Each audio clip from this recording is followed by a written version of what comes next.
Welcome back, everybody, to the Round 4 Bronze Challenger match between KT Rolster and SBENU. We are about to get into our 5th game of the night. We're going to have to find out who SBENU is going to have to send out next. The map is Terraform. There's a few choices here. DRG would not be terrible, but it's a tough call. I mean, jjakji also possible, and I knew they were going to send him out for this matchup, but I don't know if this is the map that he wants to play on. Well, I mean, you might as well. Lamb to the slaughter, if you ask me, but I guess they got to send someone on this map. And who else do you actually send in this situation? I feel like you want to save DRG a little bit longer, perhaps. Put him on a map where he's a little bit more comfortable. The next one would be Echo.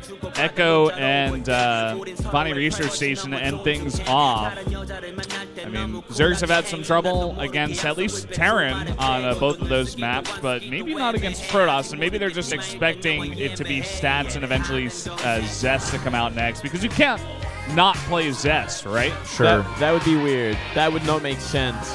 These two players have somewhat of a recent history against each other. In fact, KT Rolster ended up losing to SBENU in their regular season in Round 4 when Stats tried to Colossus drop jjakji. It failed miserably, and then jjakji just counterattacked and destroyed him. So no doubt, I think Stats will be playing this one I a little tried bit to more forget seriously. that game, Wolf, actually. So I don't know what you're talking about. Kind of like an overconfident throw as well. So yeah, I'm certain we're not going to see a Colossus drop this time.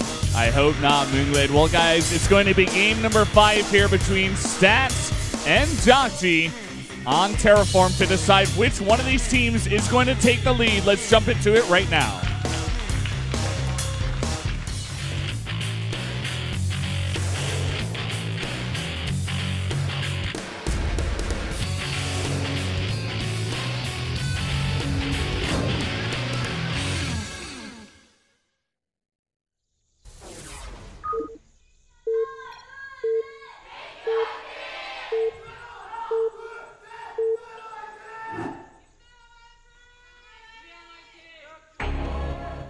Up here in the top left, in the red, our Protoss player from KT Rolster, it is Stats. And his opponent to the bottom right, our new challenger, is jjakji for SBENU. I feel like jjakji has shown his moments, his potential in this matchup, which is why I was pretty confident they were going to send him out versus a Protoss. He's played well in the matchup in the past, especially when he was playing over in Europe. Unfortunately, it's a different class of player he's up against here. And I have to say, I highly favor Stats going into this one, but he did throw, if you will, and lose the match last time they met each other. It's just hard to put jjakji on the level of any KT Rolster player when it comes to success in Korea, you know, in recent results. You know, he is a GSL champion, a Wings of Liberty GSL champion, I think back in 2012, as well as a player who did insanely well in WCS Europe. But when you come back to Korea and you're facing somebody like Stats, it's hard to really compare the two on a similar level. Yeah, you see what jjakji's done recently as well. Like, he lost to Keen, he lost to Deer, he lost to SOS. He beat Stats. He beat Stats that game. But beyond that, like, we have not seen him have much success at all in the matchup. So it's a scary thing to put him out here, but I guess, like, if you don't have Leenock, you don't have someone else that's going to really lift for you. Yeah. I mean, we were talking about this before. It was the choice between jjakji and Bomber, and I guess they are going to go for jjakji. Maybe Bomber not as confident in the matchup these days.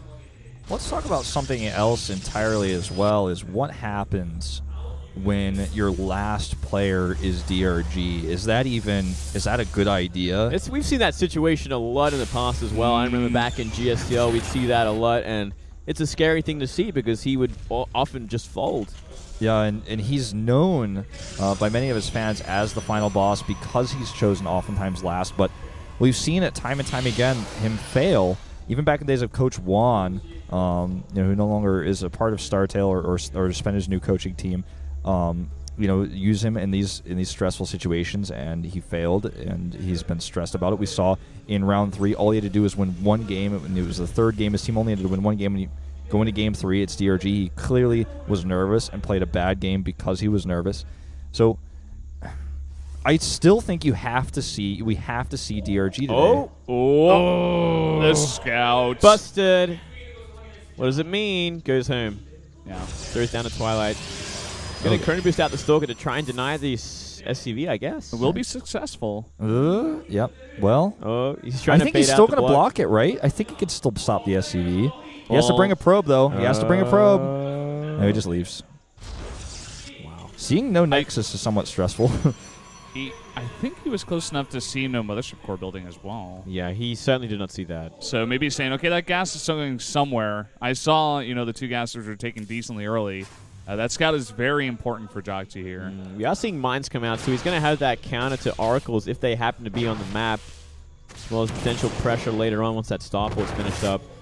It's actually going to cancel the barracks and move across the map with just 4 Marines, but against even 2 Stalkers, in this case, the second one going to be out soon, he's going to not be able to find much with this. It looks like he wants to try to intercept perhaps a move out instead. This is a scary thing from Stats, by the way. We're seeing 3-gate Blink Stalker very quickly. Looking to kill. And this is actually going to be very good against what jjakji is going to have. He's going for what looks like some kind of drop with Marines and Hellions. Okay, let's... he moves them away. Let's talk about what this means, because this build is basically countering what jjakji is doing essentially, because it's threatened him to play defensively as if he's up against Oracles. He's faked it. He's made it look like it's Oracle play, but that's not what he's up against. And with good Blink Stalker Micro, he can avoid all of those Widowmine shots. Blink still isn't done yet, though. He's a bit ahead of himself here with this timing, but he has to continue the tempo. He has to pressure. jjakji needs bunkers up at the top of that ramp. He's going to need more than just a Widowmine here. He just doesn't quite yet know what he's up against. Widowmine is at the front here. He could trigger it. Is going to just back off and wait. I think he just maybe doesn't want to show just yet. Yeah, this counter drop could do a lot of damage as well. There's nothing in the main base, so if these Marines get to the mineral line, it's going to be big trouble. Yeah, if he doesn't actually realize this is happening, if he warps in right now, he might just lose the game. Okay, he warps in at home. That was scary, man. Is going to also harass at the same time, it looks like, with 3 Stalkers once that blink finishes. Here we go, drop coming in. Yeah, he's not going to be able to do this. Oh, drop not a few enough. Marines. Well, the 6 Marines would have been enough, to be honest. Yeah, and he even leaves the Hellions there. Not going to multitask with that one. Here come the 3 Blink Stalkers. You can see there's no Widowmine nearby. This bunker, not even...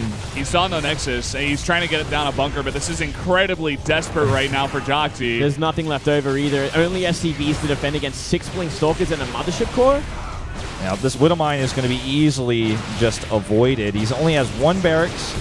And he's going to make a siege tank out of that factory? This game is essentially over. He cannot do anything. He's just caught with his tail between his legs. Yeah, Widowmine's never going to get a good hit off either. He's simply going to blink out of it if he has to. Look at that control while he's microing the Stalkers. At the same time, he can now blink into the natural, then come back.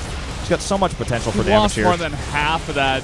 GG. Well, that's kind of the game we expected, guys. I don't know how to put it there. Stats is going to win. Yeah, very against easy jjakji. And look at that, Zest was actually next to him as well, so maybe a sign of things to come. If Stats was to lose, the big guy's going to come out. I think he might close it out. Let's see if DRG is up to the challenge. It has to be jjakji. I mean, who else could it actually ever be in this kind of situation? Looking at what we have left over, Bomber, Alive. Yeah, we're going to see DRG. Alive isn't even here today. Yeah, he's not here. When they lined up, they only had 5 players, so yeah, it was either Bomber or DRG. Well, and I think DRG's the easy pick here. It's going to be on Echo. I think DRG would be a good choice here. It's still going to be a hard one. To be totally honest, I feel like if you look at Bomber and jjakji even, Bomber's the better. I mean, jjakji's the better player in this matchup. So if jjakji got this owned, I don't want to send Bomber out. It's just, can DRG stay calm and collected in this high-pressure situation? It's going to be so tough for him. He's crumbled under this pressure many more times than he has overcome it. And I worry for him here. And there's a lot of money on the line. There's a lot of pride on the line here. Yeah. I mean, maybe, as you were saying before, SBENU doesn't really have a chance. Even if they do get first place in round 4 playoffs, they cannot make the final playoffs. So maybe he'll have a bit of ease on his mind from that. But also, I mean, he did watch the game where Stats did take down Curious, his Zerg teammate. Maybe he's going to feel a bit nervous from that. Well, I know I would. It's also going to give him like a kind of like an idea of how Stats is playing it. Like, he's playing for the late game. He's not afraid to go, all late game on 3 bases and make that perfect army either. So That's going to come into play as well, I think. And looking at Echo, too, that third base is so easy to hold. Yeah, I mean, sure. This may be even a better map for Stats to hold on with that kind of style. We could even see an Oracle play, change it up, do something different. Maybe if he can get some harassment done as well, could get into DRG's head. I mean, just looking at this, if they send Bomber, I think it's a bigger mistake than sending DRG. I think we see more of the same as last game. Yeah. Bomber's also very transparent with how he plays. So he's very obvious strategies and styles. He likes to go fast 3 CCs and play greedy. So from there, you can hard counter it again. Maybe go for a proxy arc or just win the game then and there. Absolutely. I feel like the way Stats played that last game was just really smart. He really left jjakji guessing, left jjakji wondering, what is this going to be? And that's a stressful situation where you're like, it's Protoss. It could be anything. It could literally be anything. He could be proxying DTs. I don't know. Like, I don't know what's coming. There's also a problem with jjakji just not committing to a scout with that SCV, just turning around before like the chrono boosted gateway unit came out. So I think that was a bit of a mistake, a little too safe. So setting that SCV would have been so much better because he would have been like, okay, I know exactly what he's doing. It was obvious. He did see the 2 gas early on, right? Yeah. So he knew that there had to be some kind of tech. And if he sees nothing in the main base, maybe then he sends those 4 Marines they had out earlier to check for proxies around the map themselves instead of just having them kind of sit there. Definitely a lot of nerves going to that one for jjakji, I feel, overall. Yeah, just a hard counter with builds as well. Like maybe jjakji's a little too obvious with his styles as well. Like he's just another one of those players that opens the same way every game, and he wasn't going to let it happen to him again. No Colossus drop this time around. Sure. Yeah. We saw Dream kind of fall into this a little bit of a trap, doing the same sort of opening every single game, and the Protoss just blind counter him, and he's like, I guess I have to change my style now. I think the big story here is, can DRG keep his composure in this really important moment? Because I feel like even though you said they can't actually make it to the grand postseason with the points that they have, I feel like a lot of people, especially in Korea, have been insanely critical of StarTale. A lot of jokes going around like they didn't really earn this spot. It was given